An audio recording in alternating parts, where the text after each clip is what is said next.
Dhavaleswaram barrage దగ్గర గోదావరి ఉగ్రరూపం దాల్చింది. అధికారులు 2 ప్రమాద హెచ్చరిక జారీ చేశారు. ధవళేశ్వరం బ్యారేజ్ 175 గేట్లు ఎత్తి 13,05,400 క్యూసెక్ల నీరు సముద్రంలోకి విడుదల చేస్తున్నారు.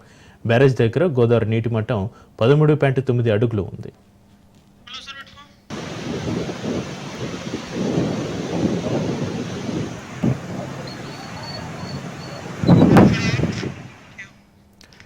ధవళేశ్వరం బ్యారేజ్ దగ్గర గోదావరి ఉగ్రరూపం దాల్చింది. అధికారులు 2 ప్రమాద హెచ్చరిక జారీ చేశారు. ధవళేశ్వరం బ్యారేజ్ 175 గేట్లు ఎత్తి 13,05,400 క్యూసెక్ల నీరు సముద్రంలోకి విడుదల చేస్తున్నారు. బ్యారేజ్ దగ్గర గోదావరి నీటి మట్టం 13.9 అడుగులు ఉంది.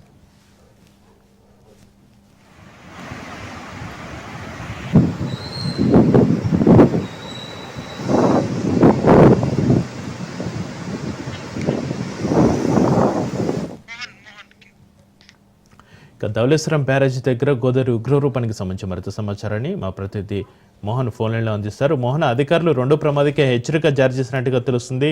ధవళేశ్వరం బ్యారేజ్ 175 గేట్లు ఎత్తి 13,05,400 క్యూసెక్ల నీరు సముద్రంలోకి విడుదల సంబంధించి మీ దగ్గర ఉన్న అప్డేట్స్ ఏంటి? మోహన్.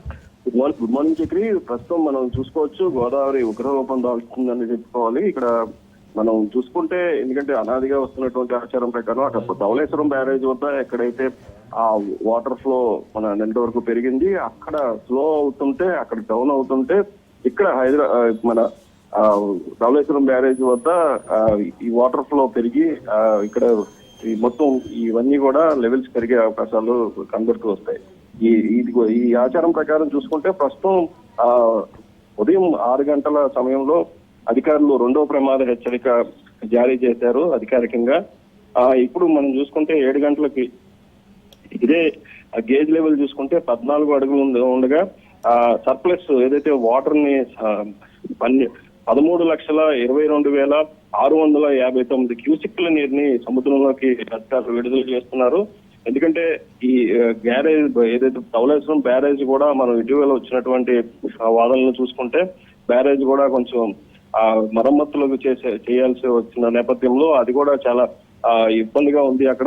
అక్కడెక్కడ కూడా వాటర్ ని ఎక్కువ స్టోరేజ్ చేస్తే బ్యారేజ్ కే ఇబ్బందులు కలిగే పరిస్థితి కనబడుతుందని చెప్పేసి అధికారులు కూడా చెప్పారు. ఈ నేపథ్యంలోనే వచ్చిన వాటర్ వచ్చినట్లు కూడా పూర్తిగా సముద్రంలోకి వదులుతున్నారు.